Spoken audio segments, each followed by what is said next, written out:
था तुझे गुरूर खुद के लंबा होने का है सड़क, गरीब के हौसले ने तुझे पैदल ही नाप दिया। नमस्कार, मैं हूं शम्स ताहिर खान। हिंदुस्तान की सड़कों पर उमड़ पड़े उस हुजूम के दर्द के साथ जिन्हें भूख शहर लाया था और जिन्हें वही भूख अब वापस घर ले जा रहा है। 130 करोड़ की आबादी वाले हमारे देश के किसी भी राज्य, किसी भी हाईवे, किसी भी सड़क से गुजर जाइए, एक ही तस्वीर दिखाई देगी। तस्वीर बिलखते मासूम भूखे चेहरों की, तस्वीर जवान पीठ पर सवार बूढ़ी भूख की, तस्वीर घर पहुंचने के लिए बैल की जगह खुद को जोत देने की, तस्वीर एड़ियों के फट जाने की, घिस जाने की, छिल जाने की, जल जाने की।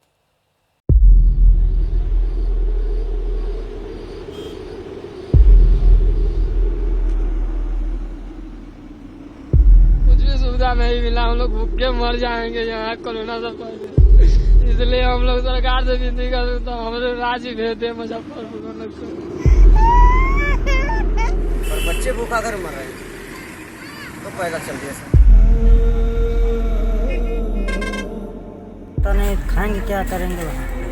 ऐसे अपने गांव आएंगे, अपने देश में रहेंगे, खाएंगे पिएंगे आराम से।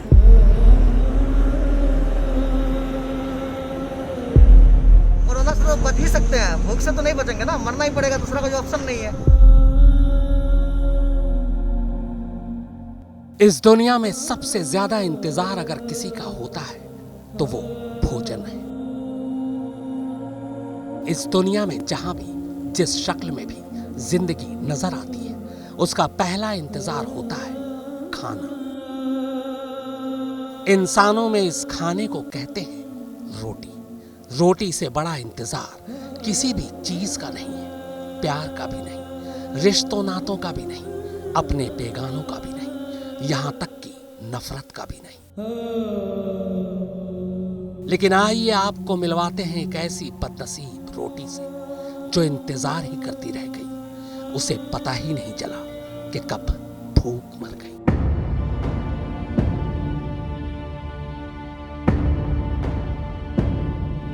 सियासत के चश्मे से देखिएगा तो भूख का मर जाना कोई हादसा नहीं है। हाँ, अगर इंसान मर जाता तो सियासत के माथे पर पसीना आ जाता, लेकिन कोई भूखा न रहे, यही तो कलमा है जिसे पढ़कर मजहब सियासत का पहला कदम ही तल्ख हो जाता है। तो फिर इस तरह भूख के मर जाने पर उससे किसी गम या अफसोस की उम्मीद करना ही बेमानी है। कोरोना के इस खौफ के बीच वो सब लोग जो इंसान कहलाते हैं, वो सब अपने अपने कमरों में बंद हैं, और आप सड़कों पर ये जो हुजूम देख रहे हैं, ये भूख है। सड़क के किनारे किनारे, बस अड्डों के आंगन में, रेलवे लाइन के साथ साथ पटरियों पर, प्लेटफॉर्म पर, ये जो कभी ना खत्म होने वाली कतारें सुबह शाम रात दिन आपको दिखाई दे रही, ये भूख है। इस भूख को खत्म करना है, करना ही पड़ेगा, क्योंकि हिंदुस्तान तभी आत्मनिर्भर बन सकेगा जब ये भूख खत्म हो जाएगी।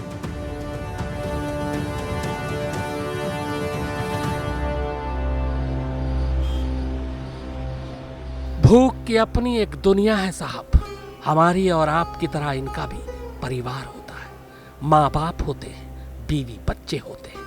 इसमें कोई शक नहीं कि कोरोना पूरी दुनिया के लिए एक बड़ी आफत लेकर आया है, लेकिन हम इस आफत में भी अपने लिए मौके ढूंढ लेंगे।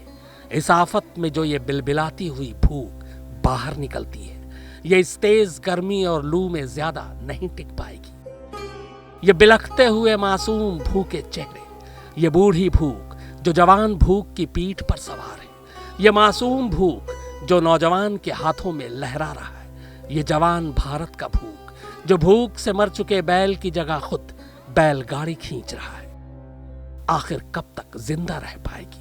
फिक्र मत कीजिए, जल्दी मर जाएगी।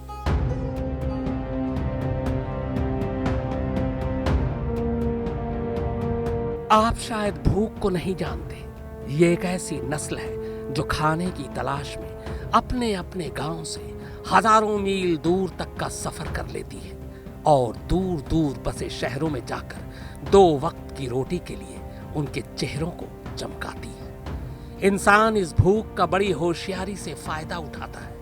वो जानता है कि भूख बड़ी जिद्दी और संवेदनशील होती है। 2 रोटी पर थोड़ा नमक रख कर दे दीजिए, फिर ये कभी नमक हरामी नहीं करती है। जीने के लिए तो ये पैदा हुई नहीं होती, क्योंकि मरना ही इसका जीना है।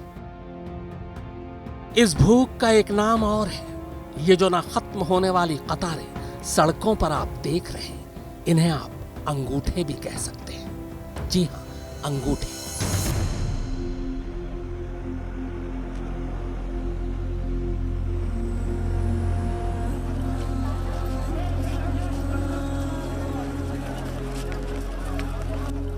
आनंद विहार बस अड्डे पर ये न खत्म होने वाली अंगूठों की ही कतारें थी। सड़कों पर, रेलवे के किनारे भी ये कतारें अंगूठों की ही हैं। दरअसल इनका ये नाम सियासत का रखा हुआ है। सियासतदान इन्हें अंगूठा कहते हैं। हर 5 साल बाद उन्हें इन अंगूठों की जरूरत पड़ती है। ये भूखे अंगूठे आपको रोजमर्रा की जिंदगी में इंसानों जैसे दिखाई देते हैं। किसी ठेले को खींचते हुए, रिक्शे के पैडल पर पांव रखे हाँपते हुए, सब्जी बेचते हुए, बोझा उठाते हुए, मजदूरी करते हुए, सेठ की गालियां खाते हुए, मौत से जूझते हुए आपको धोखा होता है। ये आप जैसे नहीं, ये इंसान नहीं है, ये बस भूखे अंगूठे।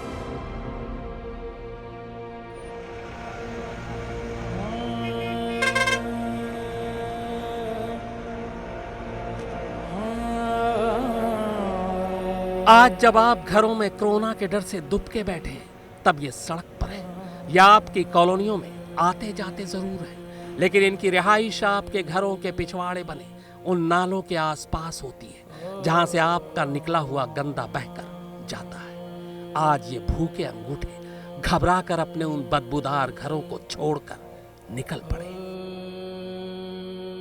पहले लॉकडाउन के वक्त जब सरकारी ऐलान हुआ था कि जो जहां है वहीं ठहर जाए, तो ये भी ठहर गए थे। इन्हें लगा था कि इस ऐलान का वो भी हिस्सा है, लेकिन जैसे जैसे दिन गुजरे उन्हें अंदाजा हो गया कि वो बड़ी गलतफहमी में थे। वो ऐलान शहरियों के लिए हुआ था। इनका भोलापन ये कि ये खुद को शहरी समझ बैठे थे। मगर जब इनके पास बचे पैसे खत्म हो गए, 2 गज की दूरी ने सेठों को इनसे दूर कर दिया, शहर वालों के घरों के दरवाजे इनके लिए बंद हो गए और कहीं से कोई मदद नहीं आई, तब जाकर इन्हें होश आया। जब ये भूख से नहीं लड़ पाए तो उन शहरों को छोड़कर निकल पड़े जिसे बरसों से अपना समझते आ रहे थे। और अब हाल ये है कि ये भूखे अंगूठे पूरे देश में बदहवास घूम रहे हैं। इन्हें सामने मौत नाचती दिखाई दे रही है। इनके और मौत के बीच एक जंग सी छिड़ गई है। ये चाहते हैं कि अब अगर मरना ही है तो अपने गांव जाकर मरे, लेकिन मौत चाहती है कि जब मारना ही है तो यहीं क्यों नहीं, अभी क्यों नहीं। अब देखना यह है कि इस जंग में जीत किसकी होती है।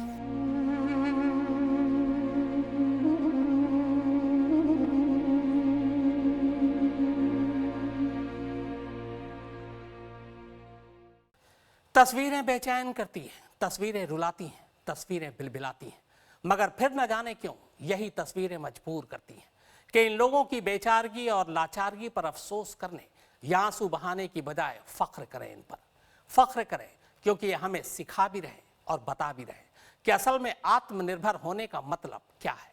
मत दो ट्रेन, रहने दो बसों को, साइकिल, मोटरसाइकिल, बैलगाड़ी भी न हो तो क्या, पैदल ही भारत नाप लेंगे।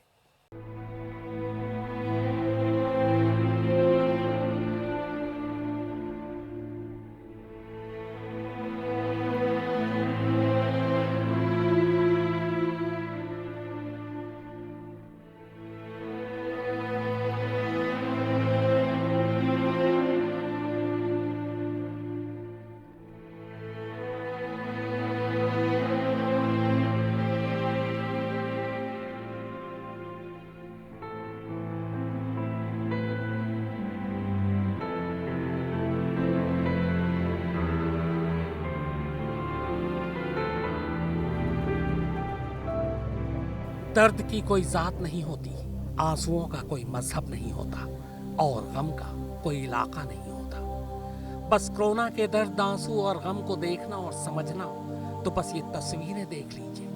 कोरोना के बंद भारत में जब सारे पहिए बंद हो गए, शहर के चूल्हे ठंडे पड़ गए, तो ये हजारों लाखों बेबस लोग पैदल ही अपने गांव की तरफ चल पड़े।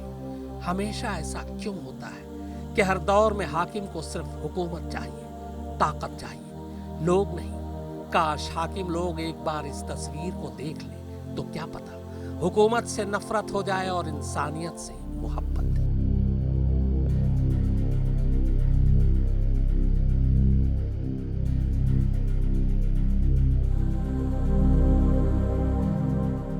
एक 130 करोड़ हिंदुस्तानियों में इनकी आबादी 80 से 90 करोड़ के बीच है। 1/3 हिंदुस्तान इन्हीं की वजह से आबाद है, पर इसके बावजूद हम और आप इन्हें किसान और मजदूर कहते हैं। बस इतना ही जानते हैं हम सब इनके बारे में। आपके लिए ये भूखे नंगे बेघर लोग हो सकते हैं, मगर जिन घरों में आप रहते हैं ना, ये वही बनाते हैं। जिन सड़कों पर आप गाड़ियां दौड़ाते हैं, ये वो बनाते हैं। जो कपड़े आप पहनते हैं, ये वही सिलते हैं। जो सब्जी आप खाते हैं, ये वही उगाते और बेचते हैं। नहीं जानते हैं आप इन्हें, जरूरत भी क्या है। हाँ, मगर ये आपको बहुत अच्छे से पहचानते हैं, क्योंकि जितने में आपका परिवार एक वक्त का पिज्जा खाता है ना, उतने में तो इनका पूरा महीना निकल जाता है। मेहनत करके खाते हैं और जहां जगह मिल जाए सो जाते हैं, मगर शिकायत कभी नहीं करते, न भगवान से, न आपसे, न सरकार से।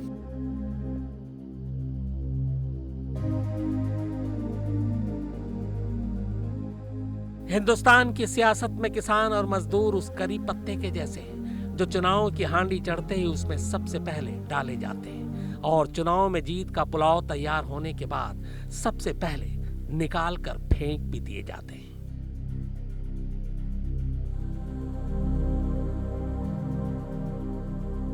जी, इसी तरह अपने अपने घरों में एसी की हवा खाते लोगों के लिए लॉकडाउन बोरिंग हो सकता है, मगर इन्हें तो इस लॉकडाउन ने बर्बाद ही कर दिया है।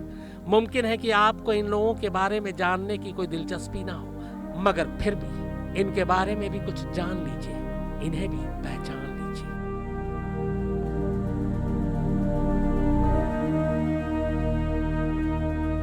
हिंदुस्तान में अब तक कोरोना से 2,500 से ज्यादा लोगों की जानें जा चुकी हैं, लेकिन आपको शायद ये ना पता हो कि इन 2,500 लोगों में 300 से ज्यादा ऐसी मौतें हैं जो कोरोना की वजह से तो हुई, मगर उनका कोरोना से कोई लेना देना नहीं। 300 से ज्यादा लोग बिना कोरोना से संक्रमित हुए मारे गए। कौन है ये लोग? जी, ये मजदूर और किसान ही हैं जो भूख मिटाने के लिए अपने अपने घर बार छोड़कर बड़े बड़े शहरों में पलायन कर गए थे। रोज कमाने और खाने वाले इन लोगों का लॉकडाउन ने काम छीन लिया, तो रोटी खुद ब खुद छिन गई। लिहाजा परदेश में भूख से मर जाने से बेहतर इन्होंने वतन लौटना बेहतर समझा, और इस जद्दोजहद में कुछ ट्रेन से कटकर मर गए, कुछ को तेज रफ्तार गाड़ियों ने कुचल डाला, कुछ को भूख ने मारा, तो कुछ चलते चलते थक कर मौत की नींद सो गए।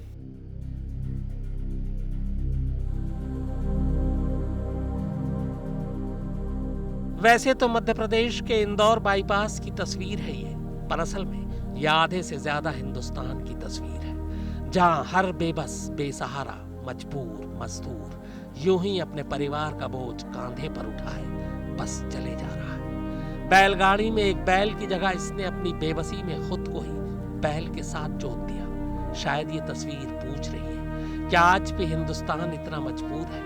अगर सब कुछ भूख पर ही निर्भर है, तो फिर आत्मनिर्भर भारत कैसे बनेगा? देश की सड़कों पर मजबूरी का यही इकलौता मंजर नहीं है। तपते सूरज और जलती गर्मी के बीच इस सीमेंट मिक्सर को जब पुलिस ने इंदौर बॉर्डर पर रोका, तो इसमें से एक साथ भूख, प्यास, बेबस लाचारगी इन इंसानों की शक्ल में मिक्सर से बाहर निकलना शुरू हो गई। पुलिस वाले हैरान थे, समझ नहीं आ रहा था कि इन पर रोएं या इन्हें गिरफ्तार करें। पुलिस ने उन्हें इस दम घोटू मिक्सर से तो निकाल लिया, मगर उस भूख से कैसे बचाती? लिहाजा अब ये पैदल ही चल पड़े, एक गांव से दूसरे गांव, एक शहर से दूसरे शहर, एक राज्य से दूसरे राज्य।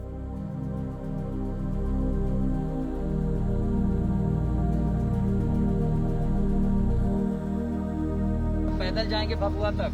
हाँ सर, क्या करेंगे? अब मरेंगे चाहे जिएंगे, कोई बुद्धि नहीं काम कर रहा है। हाँ, आप इतने दिन से चलते हुए आ रहे हैं, कपड़े फट गए हैं, पसीना है। क्या करें सर, कहीं नहाने के धोने के कहीं कुछ नहीं मिला। 6-7 रोज से चल रहे हैं तो गंदा तो होगा, दिनों रात चल ही रहे हैं। आपको पता है कितना दूर है गया पैदल, कब पहुंचोगे चल के? देखिए सर, जितना दिन भी लगे अब तो जाना है ना।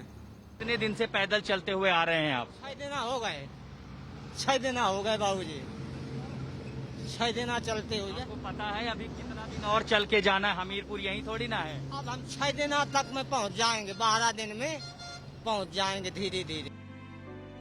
लॉकडाउन के बीच सड़क पर अजीब मंजर पसरा है। जिन सड़कों पर कभी मोटर गाड़ियां दौड़ा करती थी, वहां भूख रेंगती नजर आ रही है। कैसे घर पहुंचना है, किस रास्ते से जाना है, कब पहुंचेंगे, कुछ नहीं पता। ये बस चल रहे हैं, चलते जा रहे हैं। किसी ने कुछ खाने को दे दिया तो खा लिया, किसी ने पानी पिलाया तो पी लिया। जहां अंधेरा हुआ वहीं सो गए। पर कमबख्त रास्ता इतना लंबा है कि मंजिल मिल ही नहीं रही। बूढ़ी मां को साइकिल के पीछे बैठे 1 महीने से ऊपर हो चुका है। दक्षिण भारत से राजस्थान अपने घर ये साइकिल पर ही निकल पड़ा। घर कब पहुंचेगा पता नहीं। तो माता जी को भी बेंगलोर से ला रहे हो? हाँ जी, और साइकिल पे बिठा के? कितने दिन हो गए वहाँ से चले? 4 दिन हो गया। 1 महीना 4 दिन। और यहाँ से कहाँ जाओगे? राजस्थान कोटा। कोटा। हर सफर की एक अलग दास्तान है। एड़ियां रगड़ रगड़ कर मरने की कहावत तो सुनी थी। एड़ियां घिसट घिसट कर अपने ही घर पहुंचने का फसाना लॉकडाउन ने सुना दिया। पथरीली सड़कों ने न जाने कितनी ही एड़ियां फाड़ दी। छालों की तो खैर सुधी नहीं। पैरों में प्लास्टिक की बोतल बांध बांध कर लोगों ने कदम बढ़ाए। लंबा सफर, सर पे गठरी, पीठ पर सामान, गोद में बच्चा, कहीं सामान की जगह बुजुर्ग माँ बाप, और मीलों चलते जाना बिना थके, बिना हिम्मत हारे, बिना किसी सरकारी मदद के, बिना किसी सरकारी गाड़ी के। सच कहूं तो इनसे ज्यादा आत्मनिर्भर और कौन हिंदुस्तानी हो सकता है। सुप्रतीम बैनर्जी और फारूक माब हैदर के साथ शम्स ताहिर खान, आज तक।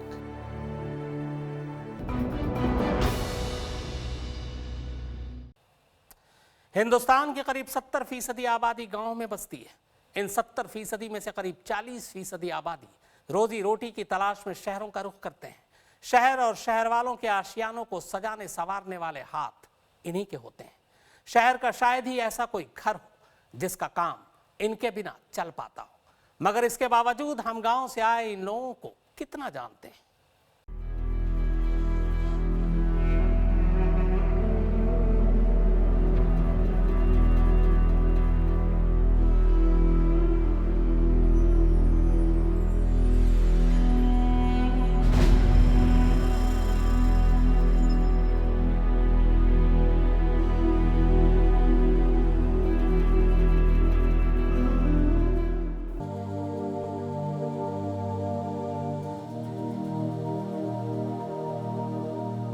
गांव में हिंदुस्तान बसता है। शहरों की नई नस्ल कितना जानती है। हिंदुस्तान के गांवों में रहने वाले करीब 50 करोड़ लोग ऐसे हैं जो अपना गांव छोड़कर रोजी रोटी के लिए दूसरे राज्य और शहरों का रुख करते हैं।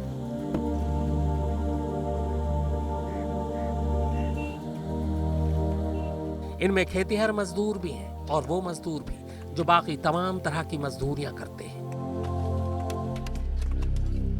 एक नजर इस सच्चाई पर डाल लें तो आपको पता चल जाएगा कि सड़कों पर यह हुजूम और इसकी कतारें इतनी लंबी क्यों हैं। देश की करीब 69% आबादी गांवों में रहती है। इनमें से 58% लोग खेती बाड़ी करते हैं। 58% में से 55% लोग खेतीहर मजदूर हैं। ये खेतीहर मजदूर या तो दूसरे राज्यों में जाते हैं या खेतों में काम करते हैं। देश की कुल आबादी के 37% लोग मजदूरी के लिए पलायन करते हैं। दूसरे राज्यों में जाने वाले कुल मजदूरों की तादाद 6.5 करोड़ से ज्यादा है। इनमें सबसे ज्यादा 25% यूपी से, 14% बिहार से, राजस्थान से 6% और मध्य प्रदेश से 5%। 60 लाख मजदूर सिर्फ यूपी से हैं जो लॉकडाउन में दूसरे राज्यों में फंस गए। करीब 30 लाख बिहार, 10 लाख राजस्थान और 9 लाख मजदूर एमपी के फंसे हैं। पलायन करने वाले ये तमाम मजदूर महीने में औसतन 10,000 रुपए से भी कम कमाते हैं। हिंदुस्तान के तमाम बड़े शहरों में सबसे ज्यादा 70 लाख लोग अकेले बेंगलुरु में काम करते हैं। इनमें driver, delivery worker, security guard, घरेलू वर्कर और दूसरे मजदूर शामिल हैं। पलायन करके दूसरे राज्यों में पहुंचे मजदूरों की कुल तादाद में 8% महिलाएं भी हैं। बेंगलुरु के बाद पलायन करने वाले सबसे ज्यादा मजदूर हैदराबाद, दिल्ली और गुरुग्राम में हैं। कानून साथ नहीं, शहर ने साथ छोड़ दिया, सेठों ने मुंह फेर लिए। हाकिम के पास वक्त नहीं तो फिर क्या करेंगे?